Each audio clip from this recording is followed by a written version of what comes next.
Hey, it's another free preset day. Welcome back, folks, to the first edition of ToneQuest for 2020. This is season 2, episode 1, and we're looking at the legendary tone from Gary Moore from the song Still Got the Blues. If you haven't checked out the playthrough yet, I strongly recommend you pause this video, go and check out the playthrough in the channel. I'll link it in the description box below, and then come back to the video. I think the video is going to make much more sense then. Wait a second. Who are you? I'm you. What do you mean you? You as in the future you, the smarter you, the better you. And you're here for? I'm here to tell you that that's not a Les Paul. But this guitar has humbuckers. Doesn't matter, that's not a Les Paul. It's an Ernie ball music, man. That is not a Les Paul. It's got illuminator pickups? Bro, that's not a Les Paul. John Petrucci? That's not a Les Paul. Uneven strings? That's not a Les Paul. Come on. Now you're just trolling me. I don't have to say it again and again. I can do this all night. That's not a Les Paul. Go away. Alright. But I'm telling you, that's not a Les Paul. I'm fine. Go away. Okay, I'll go away now. Alright. Now that he's gone, we can continue and dial in the preset as we want to. If you're a subscriber on this channel, you know how these videos go. We're gonna dive into the Axe edit and dial in the preset and achieve the tone that we want to achieve. And if you're an AX8 user or an FX3 user, you can dial along with me or use Fractal to convert the preset from Exchange. The preset is gonna be live at Exchange. So without further ado, let's jump into the Axe edit and dial it in. But before we do that, let's make this a little bit smaller. That should be it. Alright, now that we've got that sorted, what I've got in front of me is the Axe edit, and what I've got as a signal chain is a blank preset, and this is how the DI sounds like right now. It's not very interesting, is it? But we're gonna make it interesting. So if you know my presets, I always do some research before I dial them in. So for this one also, I did some research, and what I found out is a Guitar World article in which it's clearly stated the gear that Gary used for this tone. It's an epic tune, and from the looks of it, you can tell that it's got a lot of mids, and that's what we're looking for. We're looking for a really chunky and fat and a mid bass tone.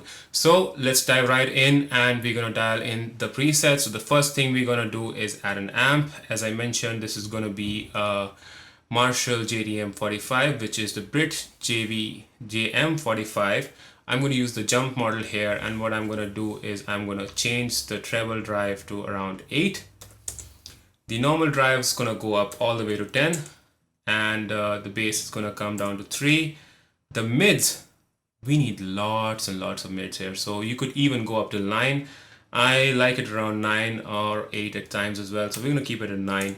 The treble is going to go up because we want that bite really, and not lose that bite when we switch to the bridge pickup. Most of the playing happens on the neck pickup, but when we switch to the bridge pickup, we want that bite, and we want that, tight high end as well. So for the treble, we're going to keep it at around 8.3, and I'm not going to touch all these controls over here except the master volume, which I'm going to bring down to around 3.5 or 6. Because we're going to add a lot of things, so it's going to raise up the master volume quite a bit. Now with that done, I'm going to dial in the cab as well, which should have done a long time back. So for the cab, as I said, I'm going to use the stock cab, and if you are dialing it along with the AX8 or the XFX3, you don't need to worry. It will convert seamlessly using the Fractal because everything is 100% stock and you don't need to buy or purchase anything. That's the beauty. So for the cab, as I said, we're going to use a 4x12 1960B, which is with the V30 speakers, and this is F02E01 from the stock cabs. And for the high cut, I'm going to change it to around 12,000. The low cut, I believe, is going to go up as well to 80 Hertz. And with that done, this is how we are sounding now. I'm playing on the neck pickup with the tone at full, the volume at full.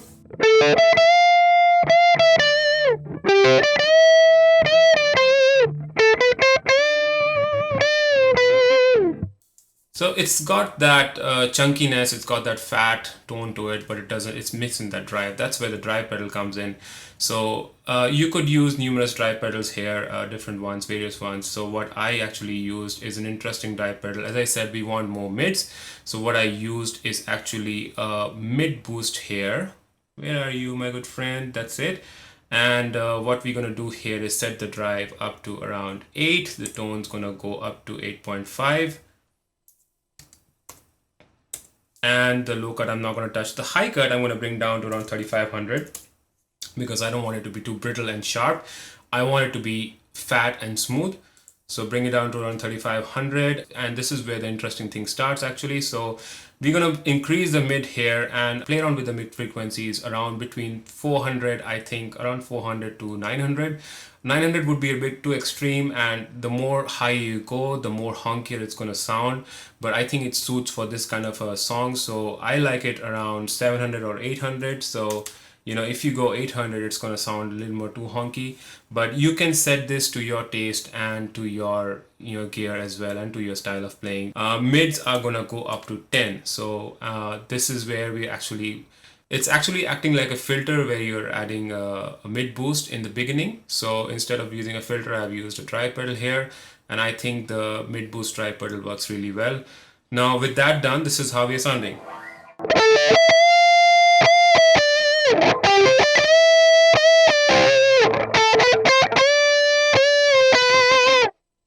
It's getting there, but it's still very dry, and it's still not very, it's not got any depth, and it's very kind of contained in itself. So we're gonna make that work a little bit better.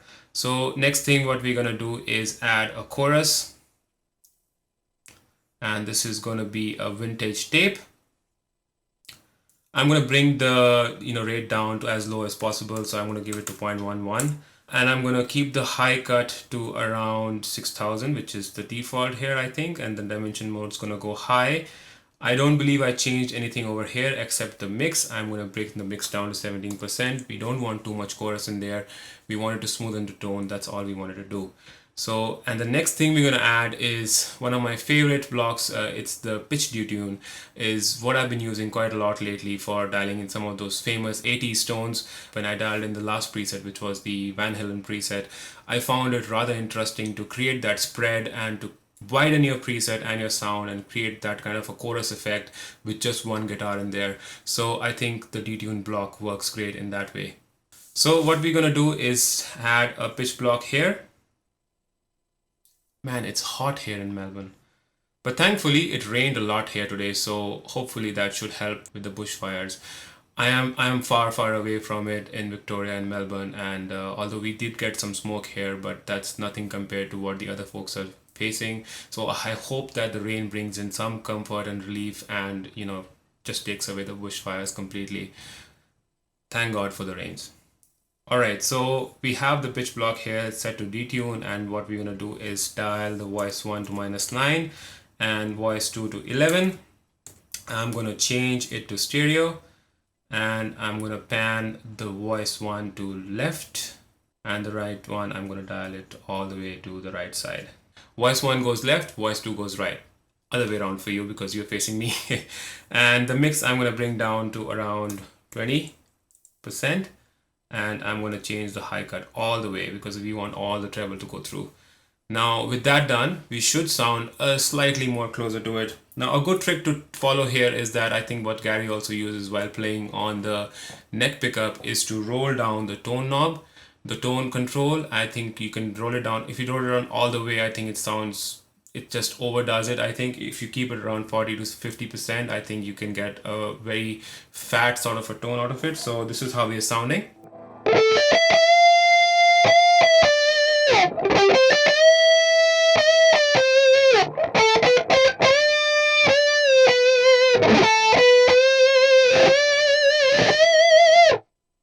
That sounds good, that sounds nice, and that sounds fat, and as I said, tweak around stuff, but I feel that it still doesn't have that bite when I wanted to go onto the bridge pickup and have that bite. So if I play on the bridge pickup right now,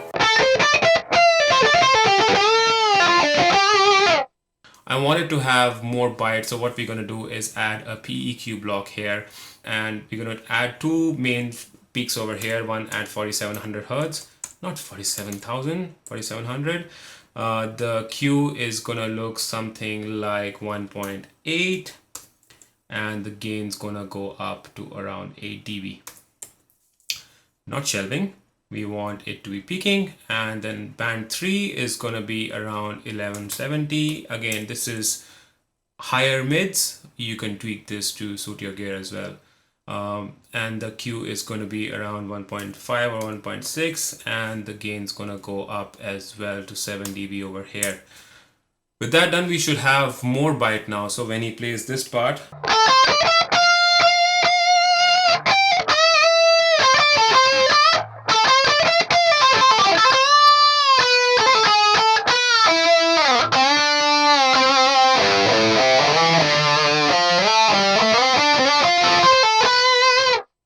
you can see the characteristics of the preset is very nasal, but that's the kind of tone we want for this song. I think the final touches we can add is add a delay and a reverb. So for delay, I'm gonna use monotape, I believe. Where are you, monotape? And then I'm gonna set everything else is gonna be remaining the way it is right now. I'm gonna change it to 1/4 the head 1 tempo. The tempo is set to 82 BPM in the preset, and the mix is gonna come up to around 24%. The other thing that I want to do, since the mix I've kept it high, if you hear the actual song, you will not hear too much delay coming through, but I believe the delay is a crucial element for, at least for me, in terms of my playing. So what I want to do is go into the EQ, and a trick that I learned is to dial out a lot of the high end from the delay actually. So what I will give you is smoother and less indulging repeats, if there's a lack of better words to say it. So what will happen is that your repeats will be much more in the background, but the delay will be still there, and it kind of will cause that filling effect that you want it to have. So if I play on the bridge pickup, on the neck pickup again, sorry.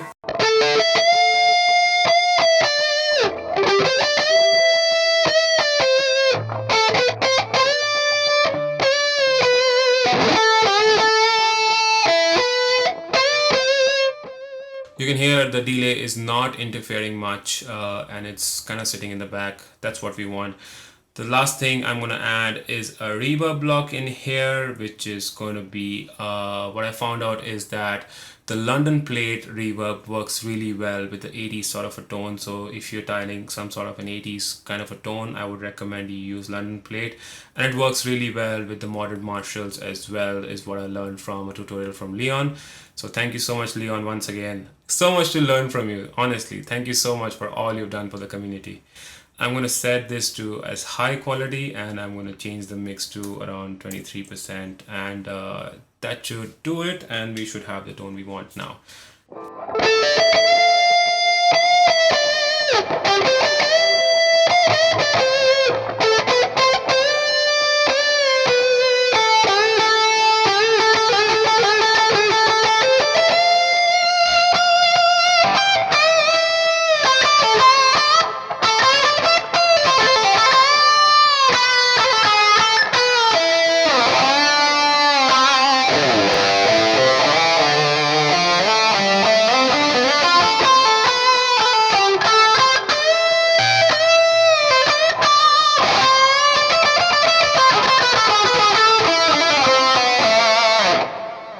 That sounds really good to my ears, and I hope that sounds good to you as well.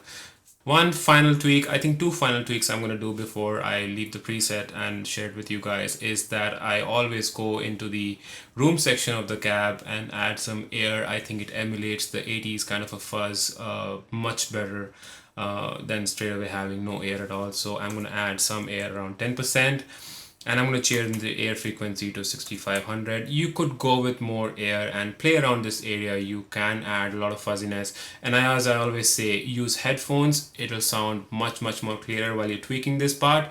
And also when I'm actually playing on the neck pickup, to cut some of the bite, what I also did is I went to the dynamic section and I added some negative dynamic presence. I've never done this before. This is the first time I'm trying it. Again, it's a subtle change, but it's not going to impact too much in the tone. When you're picking too hard in some places, it'll help in cutting out some of that bite. That's what I believe it should do theoretically. So with that done, this is how we have as the final preset.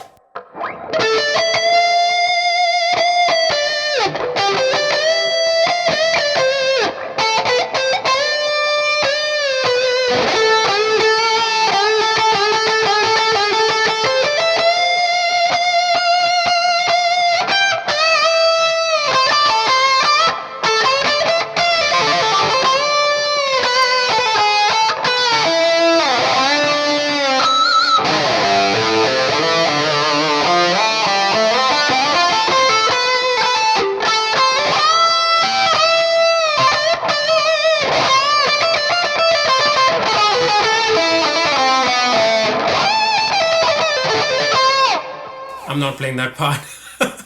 That part hurts the hand so much because that last bend over there, I actually had to keep the guitar aside for a couple of days after I played that playthrough because that part really hurts my fingers quite a lot. I'm just growing old maybe. So that's pretty much it, folks. That's the preset. You know where the preset's gonna be. It's gonna be in Exchange, and you can download it from there and convert it using Fractal to your AX8 or XFX3, or you can dial it in along with me in this video. I hope this video is helpful to most of you. So let me know in the comment section what you think about the tone, and if you haven't subscribed yet, please do so because I've got tons of more things coming up in 2020, and hope you guys like the new setup and hope you guys like the new way of doing the walkthroughs. And until I do the next preset and until the next episode of ToneQuest, keep rocking guys, and I'll see you soon. Cheers, bye bye. Doesn't matter, that's not a Les Paul.